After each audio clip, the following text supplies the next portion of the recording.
मैं थार मरुस्थल मारवाड़ का प्रवेश द्वार चूरू बोल रहा हूं। दूर दूर रेत के टीलों धोरारी धरती को अपने अंदर समेटे हुए मैं चूरू अपनी हवेलियों के लिए, यहाँ के ताल छापर वन्य अभ्यारण्य के अनगिनत काले हिरणों के लिए पूरे विश्व भर में प्रसिद्ध हूं। मेरे यहाँ स्थित सालासर बालाजी का एकमात्र मंदिर, जिसमें हनुमान जी की मूर्ति भी दाढ़ी मूछ वाली मूर्ति स्थापित है।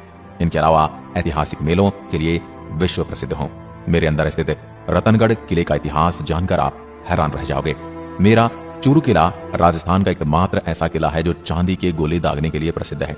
मुझ में मरुभूमि और कम जल होने के कारण मैं राजस्थान का सबसे गर्म जिला भी हूं। मैं बताना चाहूंगा, मेरे यहाँ की बोली शेखावती बोली है। मैं अगर मेरे क्षेत्रफल और जनसंख्या की बात करूं तो मैं कुल 13,858 वर्ग किलोमीटर की परिधि में फैला हुआ हूं। मुझमें 2011 की जनगणना के अनुसार मेरे क्षेत्र में कुल जनसंख्या 20,39,547 थी, जो कि राजस्थान की कुल जनसंख्या का 2.98% है। मेरे जिले में एक भी नदी नहीं है और सबसे कम वनों वाला जिला भी मैं ही हूँ। राजस्थान में वर्षा का जल या पालर पानी के संग्रहण हेतु अनूठी कार्य योजना को क्रियान्वित करने वाला एकमात्र जिला मैं ही हूँ।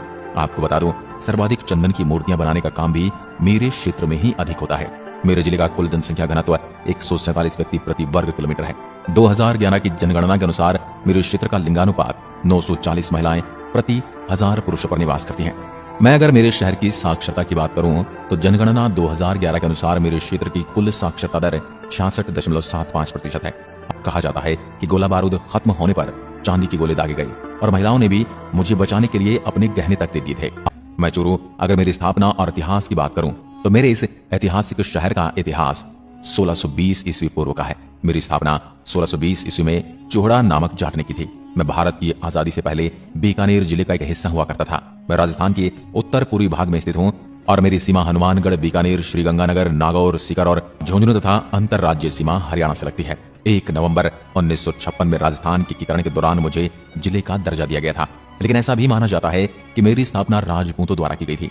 राजपूत मेरे यहाँ की सत्ता में प्राथमिक राजवंश थे और 1871 के युद्ध के बाद यह बीकानेर का हिस्सा बन गया। 1947 में भारत के स्वतंत्र होने के बाद बीकानेर राज्य को पुनर्गठित किया गया और इस प्रकार मेरा जिला अस्तित्व में आया। सालासर बालाजी धाम, यह मंदिर प्रभु हनुमान को समर्पित है। मंदिर में प्रभु हनुमान जी की विश्व की एकमात्र दाढ़ी मूछ वाली प्रतिमा विराजमान है, जो मेरे सुजानगढ़ के पास सालासर के छोटे से शहर में स्थित है। मेरा यह मंदिर साल भर भारी संख्या में भक्तों को आकर्षित करता है। आपको बता दूं, मेरे बालाजी के मंदिर की स्थापना 1754 ईस्वी में महात्मा श्री मोहनदास जी ने की थी। बालाजी का मंदिर जयपुर बीकानेर मार्ग पर स्थित है। प्रतिवर्ष यहाँ 2 बड़े मेलों का आयोजन भी किया जाता है। 1994 में मेरे सुजानगढ़ में भगवान वेंकटेश्वर तिरुपति बालाजी के मंदिर का निर्माण करवाया था।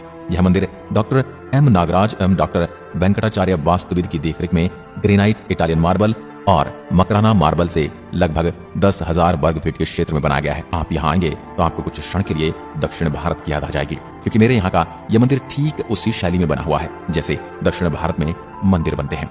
अब चलते हैं मेरे किले की ओर। चूरू का किला मेरे ठाकुर कुशाल सिंह ने सन 1694 में बनवाया था। इस किले के निर्माण का उद्देश्य नागरिकों की आत्मरक्षा करना था। हालांकि राजस्थान के सभी किले दुनिया भर में मशहूर हैं, लेकिन चूरू किले की एक अलग ही कहानी है। मेरा चूरू किला दुनिया का एकमात्र ऐसा किला है जहां आजादी की रक्षा के लिए गोला बारूद खत्म होने पर चांदी के गोले दागे गए थे। मैं चूरू आज भी मेरे उन महान व्यक्तित्वों को याद करता हूं तो मेरा सीना गर्व से चौड़ा हो जाता है।